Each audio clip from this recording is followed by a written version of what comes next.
நீங்கள் பார்த்து கொண்டிருப்பது உங்கள் ஜாஷுவா டிவி. சகல ஜனங்களுக்கும் நற்செய்தி.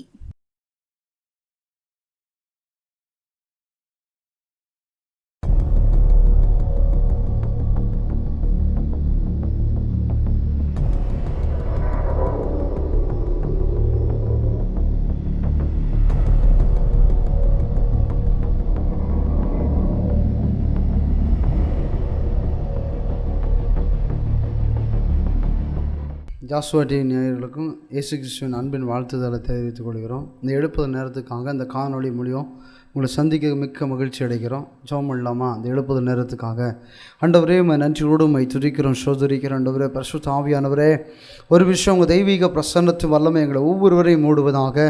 ஆதி அந்தமானவரே உம்மை துதிக்கிறார் ராஜா. அப்பா, அந்த எழுப்புதல் நேரத்துக்காக ஆண்டவரே உங்கள் சமூகத்தை நோக்கி பார்க்குற ஆண்டவரே, ஒவ்வொரு பிள்ளைகளுடைய இருதயத்தில் இந்த வார்த்தை பேசுவதாக. நீங்கள் அசைவாடுங்க, நீங்கள் ஆளுகை செய்யுங்க, வழிநடத்துங்க ஆண்டவரே. உங்கள் நாம மாத்திரம் மகிமைப்படுவதாக. இஸ்ரவேலில் மகிமைப்பட்டது போல் அப்பா பிள்ளைகளோடு நீங்கள் மகிமைப்படுங்கப்பா. இம்மட்டும் காத்த எபனேசரே உம்மை துதிக்கிறார் ராஜா. இனி காத்தோடி நடத்துங்க. இயேசு கிறிஸ்து மூலம் ஜெபிக்கிறோம் நல்ல பிதாவே, ஆமென். வாசிக்கிறீங்களா? யோவான் 18:37 அப்பொழுது பிலாத்து அவரை நோக்கி, அப்படியானால் நீ ராஜாவோ என்றான். இயேசு பிரதித்திரமாக, நீர் சொல்லுகிறபடி நான் ராஜாதான்.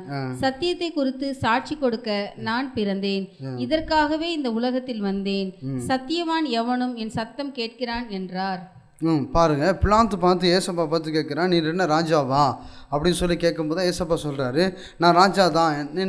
நான் என்ன செஞ்சுருக்கிறேன் அப்படின்னா, சத்தியத்தை வெளிப்படுத்துறதுக்கு தான் நினைச்சுக்கிறாரு. ஆவியான ஆண்டவர் என்ன நினைச்சுக்கிறார், இந்த உலகத்துக்கு என்ன செய்ய அழைத்திருந்திருக்கிறாரு, இந்த உலகத்துக்காக என்னை முன்குறித்திருக்கிறார். அப்பொழுது பிலாத்து அவரை நோக்கி, அப்படியானால் நீ ராஜாவா என்று இயேசு பிரதியுத்தமாக, நீ சொல்கிறபடியே நான் ராஜா தான். சத்தியத்தை குறித்தும் சாட்சி கொடுக்க நான் பிறந்தேன். இதற்காகவே நான் இந்த உலகத்துக்கு வந்தேன். சத்தியவான் எவனும் என் சத்தம் கேட்கிறான் என்றார். பாருங்க, சத்தியவான் எப்பமோ என்ன செய்கிறாராம், அவர் சத்தத்தை கேட்குறார். அவர் எதுக்காக வந்திருக்கிறார்னா, தேவ சத்தத்தை கேட்டு என்ன செய்கிறார், ஜெப திட்டத்தை நிறைவேற்றுறதுக்காக என்ன செஞ்சுக்கிறாரு.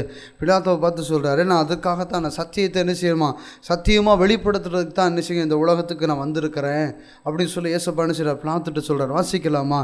யோவான் 10:27 என் ஆடுகள் என் சத்தத்திற்கு செவி கொடுக்கிறது. நான் அவைகளை அறிந்திருக்கிறேன், அவைகள் எனக்கு பின் செல்லுகிறது. பாருங்க, என் ஆடுகள் என் சத்தத்துக்கு என்ன செய்யுது, செவி கொடுக்குது, என் சத்தத்தை அறிந்திருக்கிறது அப்படின்னு சொல்றாரு. அப்போ என்னென்ன ஆடுகள் வந்து என்னென்ன அவருடைய பிள்ளைகளை வந்து அவர் சத்தத்துக்கு என்ன செய்ய செவி கொடுக்குற பிள்ளைகளாக என்ன செய்ய இருக்குது. அதே போல தான் அந்த ஆடுகளை குறித்து பேசுகிறாரு.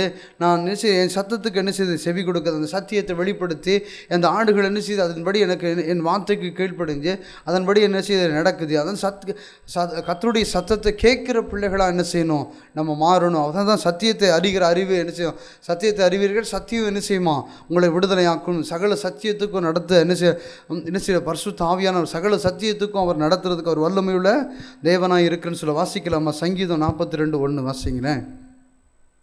மானானது நீரோடைகளை வாஞ்சித்து கதறுவது போல தேவனே என் ஆத்துமா உம்மை வாஞ்சித்து கதறுகிறது. பாருங்க, தாவீது சொல்றாரு, மானானது நீரோடை வாஞ்சித்து கதறுவது போல ஆண்டவரே என்ன செய்ய என் ஆத்துமா உம்மை என்ன செய்ய வாஞ்சித்து என்ன செய்யுது கதறுகிறது. அப்போ என்னன்னா எப்பவும் என்ன செய்யறாரு தாவீது, அவர் சத்தத்துக்கு செவி கொடுத்து அவருக்கு பிரியமானது என்ன செஞ்சாராம், செஞ்சுக்கிட்டே இருப்பாராம். அதான் சொல்றாரு, எனக்கு பிரியமானவனே அப்படி சொல்லி தாவீதை பார்த்து சொல்றாரு. அதே மாதிரி மோசைக்கு ஒரு வார்த்தை சொல்லியிருக்கிறாரு, என் வீட்டில் எப்பவும் உண்மை உள்ளவனா இருக்கிற அப்படின்னு சொல்றாரு.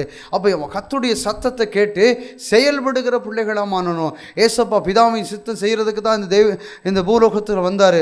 பிதாவின் சித்தத்தை நிறைவேற்றது தான் எனக்கு போச்சனமாக இருக்குன்னு சொல்லுகிறாரு. நம்ம எப்பவும் ஆண்டவருடைய சத்தத்தை கேட்டு அதன்படி நடக்கிற பிள்ளைகளாக நினைச்சு மாறணும். அதான் தாவீது சொல்றாரு, மானானது நீரோடைய வாஞ்சித்து கதறுவது போல கர்த்தாவே உம்மை நோக்கி என் ஆத்துமா நினைச்சது வாஞ்சித்து கதறுகிறது. உங்கள் வார்த்தைக்கு நான் கீழ்ப்படியணும், உமக்காக நான் செயல்படணும், உன் சித்தத்தை நிறைவேற்றணும், நான் என்ன செய்ய சித்தமாக இருக்கிறேன்னு சொல்லி ஒவ்வொரு நாளும் என்ன செய்வான் தாவீது அவர் சமூகத்தில் உட்காந்து கேட்டுகிட்டே இருப்பான். அதே போல தான் ஆண்டவர் சமூகத்தில் வந்து அந்த தேவ மனுஷன் கேட்கறது போல நம்ம அவர் சமூகத்தில் உட்காந்து நான் என்ன செய்ய சித்தமாக இருக்கிறேன், நான் என்ன செய்ய சித்தமாக இருக்கிறேன், நம்ம வார்த்தைகளை கேட்டுட்டு இன்னைக்கு யாருக்கு நான் ஊழியம் செய்யணும், இன்னைக்கு யாரை விடுதலை ஆக்கணும், யாரை கட்டுண்டிருந்து விடுதலை ஆக்கணும், யாருடைய குடனை கண்களை திறக்கணும் அப்படின்னு சொல்லி ஒவ்வொரு நாளும் அவர் சமூகத்தில் நம்ம உட்காந்து கேட்கும்போது அவர் நமக்கு நன்மைகளை செய்கிற தேவனாக இருக்கிறார். அதான் சொல்கிறாரு, என்னை விசுவாசிக்கிறவன் தான் செய்த கிரியைகளை செய்தால் செய்தான், அதை பார்க்கிலும் பெரிய காரியங்களை செய்வான்னு சொல்லுகிறாரு. அப்போ அவருடைய சித்தத்தை நம்ம செய்யும் போது அதை நம்ம விசுவாசித்து அவர் நம்மளை அழைத்திருக்கிறாரு, அவர் நம்மளை முன்குறித்திருக்கிறாரு, அவர் சத்தத்துக்கு நம்ம செவிசாய்த்து நடக்கும்போது அவர் கண்மலையில் வீட்டு கட்டுறவனுக்கு ஒப்பா வைத்திருக்கிறேன்னு சொல்லுகிறாரு. வேதத்தில் ஆண்டவர் நம்மளை எதற்குறித்து எதுக்காக முன்குறிச்சிருக்கிறாருன்னா அவர் சத்தத்தை கேட்டு நம்ம அந்த சத்தத்தை கேட்டு செய்கிற பிள்ளைகளாக என்ன செய்யணும், மாறணும். அதே தான் ஏசப்பா சொல்கிறார், நான் பிதாவின் சித்தம் செய்கிறதே எனக்கு போஜனமாக இருக்குது அப்படின்னு சொல்கிறாரு. வாசிக்கிறீங்களா? யோவான் 10:4 வாசி. அவன் தன்னுடைய ஆடுகளை வெளியே விட்ட பின்பு அவைகளுக்கு முன்பாக நடந்து போகிறான். ஆடுகள் அவன் சத்தத்தை அறிந்திருக்கிறபடினால் அவனுக்கு பின் செல்கிறது. பாருங்க, அவன் தன்னுடைய ஆடுகளை வெளியே விட்டு பின்பு அவர்களுக்கு முன்பாக நடந்து போகிறான். ஆடுகள் அவன் சத்தத்துக்கு அறியும்படிக்கு அவனுக்கு பின் செல்கிறது.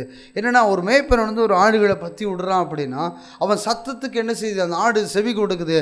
அது நம்ம மேய்ப்பேன். இப்போ நான் போய் ஒரு ஆடு மேய்க்கிறேன், ஒரு ஆடு மேய்க்கிறவன்ட்ட போய் நான் 2 நாளைக்கு ஆடு மேய்ச்சேன்னா என்ன செய்யாது, என் சொல்கிற வார்த்தைக்கு என்ன செய்யாது, அந்த ஆடு கீழ்ப்படியாது.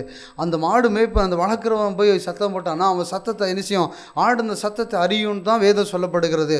அதன் கர்த்தருடைய சத்தத்தை கேட்டு நடக்கிற மனுஷன் என்ன செய்யும், பாக்கியவான்னு சொல்லி வேதம் சொல்லப்படுகிறது. அந்த கர்த்தருடைய வார்த்தையை கேட்டு நம்ம நடக்கும்போது ஆண்டவர் நமக்கு என்ன செய்ய சரியான வழியை காமிச்சு இதுதான் வழின்னு சொல்லி போதித்து நடத்துகிற தேவனாக இருக்கிறேன்னு சொல்லுகிறாரு. வாசிக்கலாம். அப்போஸ்தலர் 6ஆம் அதிகாரம் 7ஆவது வசனம். வேத வசனம் விருத்தியடைந்து சீஷருடைய தொகை எருசலேமில் மிகவும் பெருகிற்று. பாருங்க, கர்த்தருடைய வார்த்தை என்ன செஞ்சு எருசலேமில் அநேகருடைய இருதயத்தில் போய் என்ன செய்ய புடம் விட்டுச்சு. புடமிடும் போது தான் அநேகர் என்ன செஞ்சாங்க, சீசர்களாகவும் சீசியாகவும் அந்த இடத்துல மாறினாங்க. அநேகர் ஊழியக்காரனாக மாறினாங்க. அதே போல தான் இன்றைக்கி நம்மளுடைய வாழ்க்கையில் எப்படி இருக்கிறோம், அவருக்காக ஊழியக்காரனாக மாறி இருக்கிறோமா, அவருடைய சத்தத்தை கேட்டிருக்கிறோமா. கர்த்தருடைய வேதம் தெளிவாக நம்ம சொல்கிறது, நல்ல கனி கூடாத மரமெல்லாம் வெட்டுண்டு அக்கினியில் போடப்படும் சொல்லுகிறாரு. வேறானது கோடாரியானது வேறருக்கு ஆயத்தமாக்கப்பட்டிருக்குது. நல்ல கனி கூடாத மரமெல்லாம் வெட்டுண்டு என்ன செய்யப்படுமா, அக்கினியில் போடப்படும் சொல்லப்படுது. அதே போல தான் நம்ம வாழ்க்கையில் நம்ம ஆண்டவருக்காக என்ன கனிகளை கொடுத்துருக்குறோம், ஆண்டவர் சத்தத்தை கேட்டு என்ன செஞ்சுருக்கிறோம். அவர் சொல்கிறாரு, குருடனை கண்களை திறக்கிறதுக்கும், முடவனை நடக்க செய்கிறதுக்கும், திமிர்வாதக்காரனை சுகமாக்குறதுக்கும், கட்டுண்டவர்களை காவலிருந்து விடுதலையாக்குறதுக்கும் நான் உன்னை தெரிந்திருக்கிறேன்னு சொல்கிறாரு. இன்றைக்கும் கர்த்தர் எனக்கு அபிஷேகம் பெற்றிருக்கிறாரு, வல்லமையை கொடுத்துருக்கிறாரு, இன்னைக்கு வரங்களை கொடுத்துருக்கிறாரு, எனக்கு வெளிப்பாடை கொடுத்துருக்கிறாரு. இன்றைக்கி யாராவது நம்ம ஊரில் யாராவது சாகுறாங்க அப்படின்னா அவங்க சொல்லுவாங்க, அநேகர் சொல்கிறத நான் கேட்டிருக்கேன், எனக்கு ஆண்டவர் 3 நாளைக்கு முன்னாலே வெளிப்படுத்தினார். எதுக்காக வெளிப்படுத்தினார்? சாகிறத வெளிப்படுத்துறதுக்கா? எதுக்காக வெளிப்படுத்துகிறார்? அவன் செத்துடக்கூடாது, அவனுக்காக திறப்பிலிருந்து ஜெபம் பண்ணு. அதனால தான் என்ன செய்கிறார், ஆண்டவர் வெளிப்படுத்திருக்கிறாரு. இதை ஒரு பெருமையாக சொல்லுவாங்க. அதனால இல்லை, ஆண்டவர் நம்ம வார்த்தை எதற்காக நமக்கு ரகசியங்களை வெளிப்படுத்திருக்கிறார்னா இந்த ஜனத்தை மீட்கிறதுக்கும், இந்த ஜனத்தை கட்டுண்டர்களிருந்து காவலந்து விடுதலை ஆக்கிறதுக்கும் ஆண்டவர் என்ன செய்கிறார், நம்மளை உங்களை என்ன செய்கிறார், முன்குறிக்க போய் தான் இந்த கனமான ஊழியத்துக்காக அழைத்திருக்கிறாரு. அவருடைய சத்தம் நம்மளை நோக்கி வந்துட்டு இருக்கிற இன்னைக்கு வாரத்தில் 7ஆவது நாள் அந்த ஆலயத்தில் போய் நிற்கிறோம். ஆண்டவர் என்ன செய்கிறார், நம்ம சொல்கிற வார்த்தையை அநேகருக்கு நம்ம என்ன செய்யணும், வெளிப்படுத்திருக்கிறோமா, அநேகருக்கு போய் இயேசுவை பற்றி சுவிசேஷம் அறிவிச்சிருக்கிறோமா, கர்த்தருடைய சத்தத்தை கேட்டு என்ன செஞ்சுருக்கிறோம், அநேகருக்கு போய் சுவிசேஷம் அறிவிச்சிருக்கிறோமா, நம்ம பெற்ற வார்த்தைகளை போய் அநேகரை தேற்றிருக்கிறோமா. கர்த்தருடைய வசனம் சொல்லப்படுது, மனுஷன் அப்பத்திர மாத்திரம் தேவனுடைய வாயிலிருந்து பிறக்கிற ஒவ்வொரு வார்த்தையில் என்ன செய்வான், பிழைப்பான்னு சொல்லப்படுகிறது. நம்ம அந்த வார்த்தையை பெற்றிருக்கிறோம், இந்த ஆலயத்தில் போய் அந்த வார்த்தையை பெற்றிருக்கிறோம். இந்த வார்த்தையை போய் அநேகருக்கு விதைச்சிருக்கிறோமா, விதைச்சி அநேகரை குணமாக்கி இருக்கிறோமா, அநேகரை சொஸ்தமாக்கி இருக்கிறோமா, அநேகரை விடுதலையாக்கி இருக்கிறோமா. எதுக்கு நம்ம அப்படியே உட்கார்ந்துட்டு இருக்கிறோம், என்ன செஞ்சுருக்கோம், நமக்கு வெந்தது திண்டா விதி வந்தால் என்ன செய்கிறோம், பெயர்வோன்னு சொல்லிட்டு. கர்த்தருடைய வேதம் தெளிவாக சொல்லப்படுது, நல்ல கனி கூடாத மரம் என்ன செய்யப்படுமா, வெட்டுண்டு அக்னியில் போடப்படும். நம்ம கர்த்தருடைய சத்தத்தை கேட்டு செயல்படாமல் இருக்கிறோம். கர்த்தருடைய ஊழியத்தை அசதியாக செய்கிறவனோ சபிக்கப்பட்டு போயிடும், பட்டயத்தை அடக்கி கழுகிறவனோ சபிக்கப்பட்டு போயிடுவான்னு சொல்லி வேதம் சொல்லப்படுது. எரேமியாவில் சொல்லப்பட்டிருக்கிறது, ரீஷத்துல் ஆண்டவர் நம்மளோட என்ன செய்கிறார், பெரிய காரியங்களை செய்கிறதுக்கு அவர் வல்லமை உள்ள தேவனாக இருக்கிறேன்னு சொல்லுகிறாரு. வாசிக்கிறீங்களா? ரோமர் 6ஆம் அதிகாரம் 17ஆவது வசனம்.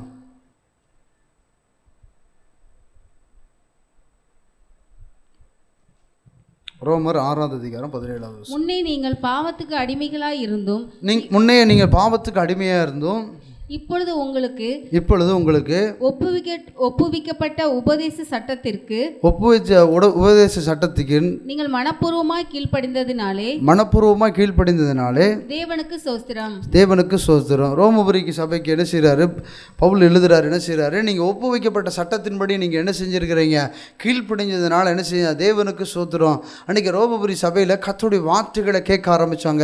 இன்றைக்கி நம்மளுடைய சபையில் கர்த்தருடைய வார்த்தைகளை கேட்குறோமா, கர்த்தருடைய சத்தத்துக்கு செவி கொடுக்குறோமா, கர்த்தருடைய வார்த்தைக்கு நம்ம செவி கொடுத்து நம்ம செயல்படும் போது தான் ஆண்டவர் நம்மளை கீர்த்தியும் புகழ்ச்சியுமா வைக்கிற தேவனாக இருக்கிறாரு, அதிசயத்தை காண பண்ணுகிற தேவனாக இருக்குன்னு சொல்கிறாரு. அவர் கட்டளை கை கொள்ளும் போது, அவர் வார்த்தைக்கு கீழ்ப்படியும் போது தான் அவர் என்ன செய்கிறாரு, நம்மளோடு இடைபடுகிற தேவனாக இருக்கிறாரு. அவர் அப்பனோ தான் நம்மளோடு என்ன செய்கிறாரு, நம்ம காரியங்களை வாய்க்க பண்ணுகிற தேவனாக இருக்குன்னு சொல்கிறாரு. அவர் சத்தத்துக்கு செவி கொடுக்குற பிள்ளைகளை நம்ம மாறணும். அதே போல் அந்த ஆடுகளை போல் என்ன செய்யணும், என் சத்தத்துக்கு என் ஆடுகள் செவி சாய்க்கும்னு சொல்லி வேதத்தில் சொல்லப்பட்டது போல் அவர் சத்தத்துக்கு செவி சாய்த்து அவர் திட்டங்களை செய்கிற பிள்ளைகளாக என்ன செய்யணும், நம்ம மாறும்போது தான் ஆண்டவர் நம்ம மேலே என்ன செய்கிறாரு, ஒரு அனுக்கிரகத்தை பாராட்டி என்ன செய்வார், ஒரு மேன்மையான ஒரு இடத்துல வைக்கிறதுக்கு ஒரு வல்லமை உள்ள தேவனாக இருக்குன்னு சொல்லுகிறாரு. இன்றைக்கி நம்மளை அழைத்து நான் ஒரு சத்தத்தை நமக்கு துணிக்க பண்ணுகிறாருன்னு அப்படின்னா அநேகரை குணமாக்குறதுக்கும், அநேகரை சொஸ்தமாக்குறதுக்கும், அநேகரை கட்டுண்டவர்களிருந்து காவலிருந்து விடுதலையாக்குறதுக்கும் ஆண்டவர் என்ன செய்கிறாரு, உங்களை என்ன செய்கிறாரு, முன்குறிக்க போய் தான் என்ன செய்கிறாரு. ஆண்டவர் இந்த ஜாஸ்வா டிவி மூலியம் நம்மளோட எழுப்புதல் நேரத்துக்காக ஆண்டவர் நம்மளோட பேசி கொண்டிருக்கிறாரு. நம்மளோட வாழ்க்கை இப்படியே பெயரக்கூடாது, ஆண்டவருக்காக எதையாவது செய்யணும். நம்ம உலக தோற்றத்துக்கு முன்னே ஆண்டவர் நம்மளை முன்குறித்திருக்கிறாரு. எப்படியாவது என் பிள்ளை இந்த ஊழியத்தை, என் சத்தத்தை கேட்டு என் பிள்ளைகளை எப்படியாவது தட்டி எழுப்பிடுமா. இன்றைக்கி அநேகர் ஞானிகள் இருக்காங்க, இன்றைக்கி அநேக அதிகாரி இருக்காங்க, அவங்க மூலியம் ஆண்டவர் பேசலை. ஞானியை வெட்கப்படுத்தும்படி பைத்தியங்களை தெரிந்திருக்கிறோம். இன்றைக்கி ஆண்டவர் இந்த வார்த்தை உங்களை நோக்கி வருதுன்னா ஆண்டவர் உங்களை கொண்டு பெரிய காரியங்களை செய்கிறதுக்கு தான் ஆண்டவர் இந்த காணொளி மூலியம் உங்களோடு என்ன செய்கிறாரு, பேசி கொண்டிருக்கிற. வாசிக்கலாம் அப்போஸ்தலர் 7ஆம் அதிகாரம் 31-32. மோசே அந்த தரிசனத்தை கண்டு அதிசயப்பட்டு அதை உற்று பார்க்கும்படி சமீபத்து வருகையில், நான் ஆபிரகாமின் தேவனும் ஈசாக்கின் தேவனும் யாக்கோபின் தேவனும் ஆகிய உன் பிதாக்களுடைய தேவனாய் இருக்கிறேன் என்று கர்த்தர் திருவுளம் பற்றின சத்தம் அவனுக்கு உண்டாயிற்று. பாருங்க, சத்தம் யாருக்கு, மோசைக்கு வெளிப்படுது. அந்த முச்செடியில் என்ன செய்யற, அக்கினி எழும்பும் போது என்ன செய்யறாரு, என்னடா அக்கினி எழியுது, அப்போ முச்செடி கருகலையே அப்படின்னு சொல்லி உற்று பார்க்குறாரு. யார், மோசை உற்று பார்த்து தான், அதான் ஆபிரகாமின் தேவன், ஈசாக்கின் தேவன், யாக்கோவின் தேவன், நான் உன்னோடு கூட இடைப்படுகிறேன், நீ எனக்கு வேணும்.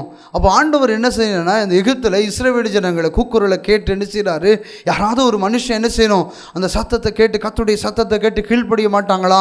அன்றைக்கி வனாந்தரத்தில் ஒரு சத்தம் என்ன செஞ்சு உண்டாயிற்று. அன்றைக்கி மோசையின் பக்கத்தில் என்ன செய்ய, ஆடு மேய்க்கிற மோசை பக்கம் என்ன செஞ்சு இடைப்பட்டுச்சு. அன்றைக்கி அதிகாரிகளோ அந்த ராஜாக்களோ மத்தியிலையோ அந்த வார்த்தை வெளிப்படலை. அன்றைக்கி மோசையை பார்த்து அந்த வார்த்தை வெளிப்பட்டுச்சுன்னா, அன்றைக்கி மோசையை பார்த்து ஆண்டவர் அன்றைக்கி அந்த கனமான அந்த ஊழியத்துக்கு, அந்த பிரயாணத்துக்காக, அந்த இஸ்ரவேல் ஜனத்தை விடுதலையாக்கிறதுக்காக ஆண்டவர் என்ன செய்கிறாரு, அந்த மோசையை முன்குறித்த போது தான் ஆண்டவருடைய சத்தத்தை கேட்ட உடனே கீழ்ப்படிஞ்ச மோசையை தான் ஆண்டவர் சொல்கிறாரு, என் வீட்டில் என்னைக்கு உண்மை உள்ள மோசையாக இருந்திருக்கிறான் அப்படின்னு சொல்கிறாரு. அவன் ஆண்டவர் பாருங்கள், அவ்வளோ பெரிய கோபக்காரன், அவ்வளோ பெரிய எரிச்சல் உள்ளவன், அவ்வளோ பெரிய கோபக்காரன், அவன் சாந்தம் குணமுள்ளவன் சொல்கிறாரு. அப்போ ஆண்டவர் பாருங்கள் எவ்வளோ பெரிய மனுஷனை எப்படி கொண்டு வந்திருக்கிறார் பாருங்கள். மோசை கர்த்தருடைய சத்தத்தை கேட்கும்போது தான் இன்னைக்கு வேதத்தில் என்ன செஞ்சிருக்குது, அவருடைய பேர் வந்திருக்கு. நம்ம பேர் ஜீவ புஸ்தகத்திலேயாவது வருமா, நம்ம கர்த்தருடைய சத்தத்தை கேட்குறோமா. இன்னைக்கு ஆலயத்தில் சொல்கிறாரு ஆண்டவர், இன்னைக்கு ஊழியக்காரன் மூலம் நல்ல கனி கொடுங்கன்னு சொல்கிறாரு. ஆண்டவருக்காக எழும்புங்க, எழுப்புவதற்காக விட்டுறாதீங்க, இன்னைக்கு திறப்புலேருந்து ஜெபம் பண்ணுங்க, கேட்குறோமா. இல்லை, நம்ம வேதனைக்கு மட்டும்தான் ஆண்டவரை திறமை ஒழிய ஆண்டவருக்காக என்ன செய்கிறோம், ஒரு மணி நேரமாவது என்ன செய்யல அவர் சமூகத்தில் உட்காரல. நம்ம ஆண்டவர் சமூகத்தில் போய் உட்காந்தானே, ஏசப்பா என் தேவைகளை சந்திங்க, என் காரியங்களை வாய்க்க பண்ணுங்க, எனக்கு இவ்வளோ பிரச்சனை இருக்குது, என் பிரச்சனையை சரி பண்ணிட்டீங்கன்னா நான் என்ன செஞ்சிடறேன், உங்கள் ஊழியத்தை செஞ்சிருவேன், என் கடன் பிரச்சனை மாறிடுச்சுன்னா உங்கள் முழு நேரம் ஊழியத்துக்கு வந்துடுவேன் அப்படின்னு சொல்லி தான் என்ன செஞ்சுக்கிறோம், நம்ம ஆண்டவர்கிட்ட ஜெபம் பண்ணுறமே ஒழிய என்ன வந்தாலும் பரவாயில்ல, நான் உமக்காக நிற்பேன், உன் சத்தத்தை கேட்டு உமக்காக செயல்படுவேன், உன் சத்தத்தை கேட்டு என்ன செய்வேன், நான் தேசத்துக்குள்ளே போய் சுவிசேஷத்தை பிரசாபப்படுத்துவேன், உன் சத்தத்தை கேட்டு என்ன செய்வேன், திறப்பில் நிற்பேன் அப்படின்னு சொல்கிற இருக்க என்ன செய்யல. ஒரு மனுஷனே காணுன்னு சொல்கிறாரு, அன்னைக்கு சொல்கிறார் சுவர் வட்டை அடைக்கிறதுக்கு ஒரு மனுஷன் காணுன்னு சொன்னது போல தான் இன்னைக்கு அப்படி ஜெபம் பண்ணுறதுக்கு ஒருவனும் இல்லையே அப்படி சொன்னால் என்ன செய்கிறாரு, ஆண்டவர் பரிதவிக்கிறாரு. இன்னைக்கு கர்த்தருடைய சத்தத்தை கேட்டு ஜெபிக்கிற ஜனங்கள் குறைய, இன்னைக்கு கர்த்தருடைய சத்தத்தை கேட்டு ஊழியம் செய்கிறவங்க குறைய, கர்த்தருடைய சத்தத்தை கேட்டு சுவிசேஷம் அறிவிக்கிறவங்க குறைய, கர்த்தருடைய சத்தத்தை கேட்டு எழுப்புதற்காக பிரயாசப்படுறவங்க குறைய ஆண்டவர் அதுக்கு தான் இன்றைக்கி நினைச்சார். இந்த ஜாஸ்வா டிவி மூலியம் இந்த எழுப்புதல் நேரத்தில் ஆண்டவர் உங்களோடு நினைச்சாரு, இடைப்பட்டுக்கிட்டே இருக்கிறாரு. இன்றைக்கி கடைசி காலம், இன்றைக்கி கிடைக்கிற தருணம் யாருக்குமே கிடைக்காது. இன்றைக்கி கிடைக்கிற பிரயாணம் யாருக்குமே கிடைக்காது. சுவிசேஷம் அறிவிக்கிற பிரயாணம் யாருக்குமே கிடைக்காது. இன்றைக்கி பார்த்துக்கோங்க, இன்றைக்கி கிடைக்கிற பிரயாணத்தில் எத்தனையோ பேரை சந்திக்க முடியும், எத்தனையோ பேர் ஏசப்பா உங்களை நேசிக்கிறாருன்னு சொல்ல முடியும், ஏசப்பா உங்களை விடுதலை ஆக்குவார்னு சொல்ல முடியும். எத்தனையோ நோயாளிகளை நம்ம என்ன செய்கிறோம், நம்ம நடத்து வெளியே போகும்போது, வீட்டை விட்டு வெளியே போகும்போது எத்தனையோ நோயாளிகளை பார்க்குறோம். அவங்கள பார்த்து ஏசப்பா அவங்கள குணமாக்குவார்னு சொல்ல மாட்டோம். அதே போல் வெட்கப்படுறோம். அதான் சொல்கிறாரு பவுல், சொல்ல நான் வெட்கப்படேன்னு சொல்கிறாரு பவுல். நான் சுவிசேஷம் அறிவிக்கிறதுக்கு நான் வெட்கப்படேன்னு சொல்கிறாரு. எந்த வார்த்தைக்கு நான் வெட்கப்படேன்னு நான் பவுல் சொல்கிறாரு, நான் இன்னும் தொடர விரும்புகிறேன், இந்த ஊழியத்தை இன்னும் தொடர நான் விரும்புகிறேன், ஆசையாக தொடர விரும்புகிறேன். அந்த பவுலை போல தான் அந்த கடைசி காலம் அந்த ஊழியத்துக்காக ஆண்டவர் உங்களை என்ன செஞ்சுக்கிறாரு, முன்குறித்திருக்கிறார். அந்த தேவ திட்டத்துக்காக ஆண்டவர் எதற்காக நம்மளை முன்குறித்திருக்கிறாரோ அந்த திட்டத்துக்கு நம்ம ஒப்பு கொடுக்கும்போது தான் அந்த கடைசி காலம் எழுப்புதலுக்காக ஆண்டவர் நம்மளை ஆயத்தப்படுத்தி அந்த பரலோக ராஜ்யத்துக்கு என்ன செய்வார், நம்மளை பங்காளியாக மாற்ற அவர் வல்லமை உள்ள தேவனாக இருக்கிறார். வாசிக்கலாமா? அப்போஸ்தலர் எழுதிய கீழே உள்ள வசனம் வாசிங்க. அப்போஸ்தலர் 32. நான் ஆபிரகாமின் தேவனும் ஈசாக்கின் தேவனும் யாக்கோபின் தேவனும் ஆகிய உன் பிதாக்களுடைய தேவனாய் இருக்கிறேன் என்று கர்த்தர் திருவுளம் பற்றின சத்தம் அவனுக்கு உண்டாயிற்று. அப்பொழுது மோசே நடுக்கமடைந்து உற்று பார்க்க துணியாமல் இருந்தான். பாருங்கள், உற்று பார்க்க துணியாமல் இருந்தான். அந்த அளவுக்கு என்ன செய்யுது, அந்த இடத்துல அக்னி வெளிப்படுது. ஆண்டவர் பேசுகிறாரு. கீழே உள்ள வசனம் 34 சொல்ல, எகிப்தில் இருக்கிற என் ஜனத்தின் உபத்திரவத்தை நான் பார்த்து பாருங்க, கர்த்தர் சொல்கிறாரு, எகிப்தில் இருக்கிற ஜனத்தோட உபத்திரத்தை நினைச்சேன் நான் பார்க்க முடியலை அப்படின்னு சொல்கிறாரு. இந்த ஜனம் வேதனைப்படுறதை நான் பார்க்க முடியல. அதே போல தான் இந்த பூமியில் என்ன செய்ய கர்த்தருடைய வார்த்தையை கேட்டு இந்த ஜனத்துக்காக எழும்புகிற ஒரு மோசையை ஆண்டவர் நினைச்சாரு, தேடுகிறாரு. அதே போல தான் கர்த்தருடைய சத்தத்தை கேட்டு அந்த மோசை எழும்பினது போல தான் ஆண்டவர் என்ன செய்கிறாரு, உங்களையும் என்ன செய்ய எழும்ப விரும்புகிறாரு. அன்றைக்கி சொல்கிறாரு, யோவான் சொல்கிறாரு, பிரியன் பாப்புக்குட்டிகளே வருகிற பொல்லாப்புக்கு தப்பித்து கொள்ளுங்கள், மனம் திரும்பக்கேற்ற கனிகளை கொள்ளுங்கள். நான் என்ன செய்கிறேன் அப்படின்னா, நான் உங்களுக்கு ஜலத்தில் ஞானஸ்தானம் தர்றேன், என்னிலும் வல்லவர் வருகிறார். என்ன செய்ய உங்களை பரிசுத்தாவின் அக்னினால் என்ன செய்கிறாரு, நிரப்ப போகிறாரு. அவர் நிரப்ப எருசலேமில் யூதேவிலாம் நீங்கள் சாட்சியை நிற்க போகிறேன்னு சொல்லப்பட்டது வேதம். அதே போல தான் ஆண்டவர் என்ன செய்கிறார், இன்னைக்கு ஒவ்வொரு மனுஷனையும் எழுப்பிக்கிட்டு இருக்கிறாரு. முந்தினவரும் பிந்தினவராகவும் பிந்தினவர் முந்தினவராகவும். நம்ம இன்றைக்கி நினைக்கிறோம் 12 வருஷத்துக்கு முன்னால் பேசின அந்த அந்நிய பாஷை ரக்கத்தார அப்படின்னு 2 வார்த்தையிலே நிற்கிறோம், 2 பாஷையிலே நிற்கிறோம், 2 வார்த்தையிலே நம்ம உட்காந்துட்டு இருக்கிறோம். இன்றைக்கி வர்றவங்க இன்னைக்கு தீர்க்க தரிசனம் உரைக்க போகிறாங்க, இன்னி அடுத்து வெளிப்பாட பார்க்க போகிறாங்க, இன்னி தரிசனத்தை நிச்சய போகிறார். ஆண்டவர் அவங்களோட பேச போகிறாரு. நம்ம உட்காந்த மாதிரி உட்காந்துட்டே இருக்க வேண்டியதான். என்னைக்கு கடை அடையுதோ அன்னைக்கு நான் ஊழியத்துக்கு போவேன், என்னைக்கு என் பிள்ளைகளை கட்டி கொடுக்குறோனோ அன்னைக்கு நான் ஊழியத்துக்கு போகிறேன், என்னைக்கு நான் வீடு கட்டுறனோ, என்னைக்கு நிலம் வாங்குறனோ அதுக்கு பிறகு தான் நான் ஊழியத்துக்கு போவேன். அந்த சம்பதத்திலே தான் உட்காந்துருக்கோம். நம்ம தேவைகளுக்காக தான் நான் என்ன செஞ்சுருக்கோம், ஆண்டவரை தேடிட்டு இருக்கோம். ஆண்டோடைய தேவைகளை நம்ம புரிஞ்சு அவருடைய சத்தத்தை கேட்டு செயல்படுகிற பிள்ளைகளை ஆண்டவர் என்ன செய்கிறாரு, அதான் தாகமாக இருக்கிறேன்னு சொல்லி சிலுவையில் சொல்கிறாரு. எதுக்காக, இந்த ஆத்துமா மேலே தாகமாக இருக்கிறேன்னு சொல்லுகிறாரு, இந்த சுவிசேஷம் மேலே தாகமாக இருக்கிறேன்னு சொல்லுகிறாரு, இந்த ஜெபத்து மேலே தாகமாக இருக்கிறேன்னு சொல்லுகிறாரு. ஆண்டவருக்காக எழும்புகிற ஒரு கூட்ட ஜனங்களை என்ன செய்கிறாரு, ஆண்டவர் ஆயத்தப்படுத்திக்கிட்டே இருக்கிறாரு, அந்த ரங்கத்தில் உருவாக்கி கொண்டே இருக்கிறாரு. அதான் சொல்கிறாரு, முந்தினோர் பிந்தினவராகவும் பிந்தினவர் முந்தினவராகவும் ஆக போகிறாங்க. அப்போ தான் நமக்கு என்ன செய்யும், அன்னைக்கு தான் என்ன செய்யும், நம்ம இருதயத்தில் ஓனப்படும், ஐயோ எனக்கு முன்னால் வந்தால் அவள் தீர்க்க தரிசனம் வரைக்காலே, அவள் நடக்கிற காரியங்களை வெளிப்படுத்துகிறாரு. நம்ம அன்னைக்கு 12 வருஷத்துக்கு முன்னால் பெற்ற அந்த 2 அந்நிய பாஷையிலே பேசிகிட்டு இருக்கிறோமே, நமக்கு இன்னும் விலங்களையே செயல்படுறவங்க தான் ஆண்டவர் கிருபையும் வரங்களையும் வல்லமைகளையும் தரப்போகிறாரு. அன்னைக்கு தான் செய்வார். நல்ல கனி கூடாத மரமெல்லாம் வெட்டுண்டு அக்னியில் போடப்படுகிற காலம் வரும். அன்னைக்கு தான் தெரியும் நம்ம அவங்கவுங்க கனிகளை நீங்கள் உங்களுடைய கனிகளை நீங்கள் அறிவீர்கள்னு சொல்லி வேதத்தில் தெளிவாக பவுல் எழுதி வைத்திருக்கிறாரு. அதே போல் அன்னைக்கு தான் தெரியும் உங்கள் கனி. நீங்கள் நினச்சிட்டு இருக்கிறீங்க நம்ம என்ன செய்யும், பரிசுத்தாவின் வல்லமையை பெற்றுட்டோம், ஞானஸ்தானம் பெற்றுட்டோம், பல்லோக ராஜ்யத்துக்குள்ள போயிடுவோம்னு நினச்சிட்டு இருக்கோம். எவன் கர்த்தருடைய சத்தத்தை கேட்டு செயல்படுகிறானோ அவன் தான் கண்மலையில் வீட்டை கற்றவனுக்கு ஒப்பாக இருக்கான். எவ்வளோ பெரிய மழை வந்தாலும் சரி, எவ்வளோ பெரிய காற்றடித்தாலும் சரி, அவனுடைய வீட்டை என்ன செய்ய முடியாது, இடிக்கவோ என்ன செய்ய முடியாது, பிடுங்கவோ முடியாது. கர்த்தர் அவ்வளோ பெரிய ஆசீர்வாதங்களை போட போகிறாரு. இனி வருகாலத்தில் என்ன செய்ய போகிறாரு, கர்த்தருக்காக எழும்புகிற வைராக்கியமாக எழும்புகிறவங்க மேல் தான் கொள்ள நோயோ எந்த அந்தகார வல்லமையோ என்ன செய்ய முடியாது, மேற்கொள்ள முடியாது. நம்ம ஜெபம் இல்லாமல் அந்த எழுப்புதல் நேரத்துக்காக கர்த்தருடைய சத்தம் ஒவ்வொருடைய இருதயத்திலையும் கிரியை செய்யட்டும். ஆண்டவரே உம்மை நன்றியோடு உம்மை துதிக்கிறோம், சோதரிக்கிறோம் ஆண்டவரே. அப்பா அந்த கர்த்தருடைய சத்தம் ஆண்டவரே ஒவ்வொருடைய இருதயத்திலும் கிரியை செய்வதாக. ஆண்டவரே அன்னைக்கு மோசே கர்த்தருடைய வார்த்தைகளை பெற்று ஆண்டவரே பட்டணத்துக்குள்ளே போய் ஜனத்தை ஆயத்தப்படுத்தி ஆண்டவரை பிரயாணப்பட்டு கொண்டு போனது போல ஆண்டவரே இன்னைக்கு மோசே எழுப்புங்க ஆண்டவரே. கர்த்தருடைய ஆவியானவரே ஒரு விஷயம் இறங்குங்க ஆண்டவரே. உங்கள் மகிமையின் பிரசன்னம் ஆண்டவரே ஒவ்வொரு பிள்ளைகளையும் மூடுவதாக. அந்த செய்தியை கேட்டுட்டு இருக்கிற ஒவ்வொரு பிள்ளைகளையும் உங்கள் கரத்தில் ஒப்பு கொடுக்குறோம்பா. நீங்கள் ஆசீர்வதிங்க, பலப்படுத்துக்குமா, பலப்படுத்தி கிறிஸ்துனால எல்லாம் செய்ய பலன்னு சொன்ன வார்த்தையின்படி ஜெபிக்கிற ஆண்டவரே உங்கள் தெய்வீக பிரசன்னத்தின் வல்லமை ஒவ்வொரு பிள்ளைகளையும் கூட ஆளுகை செய்வதாக. ஆவியானவரே இந்த எழுப்புதல் நேரத்துக்காக அப்பா உமக்கு நன்றி செலுத்துக்கிறேன். இந்த டிவி மூலியம் போகிற வார்த்தைகள் ஆண்டவர் அநேகருடைய இருதயத்தை அப்பா புடமிட்டாண்டவரை கர்த்தருக்காக எதையாவது செய்யணுங்கிற ஒரு வைராக்கியம் ஒவ்வொரு பிள்ளைகளையும் தட்டி எழுப்புவதாகப்பா. பரிசுத்த ஆவியானவரே எங்களை தாழ்த்து உரிமையாக்குகிற ஆண்டவரே.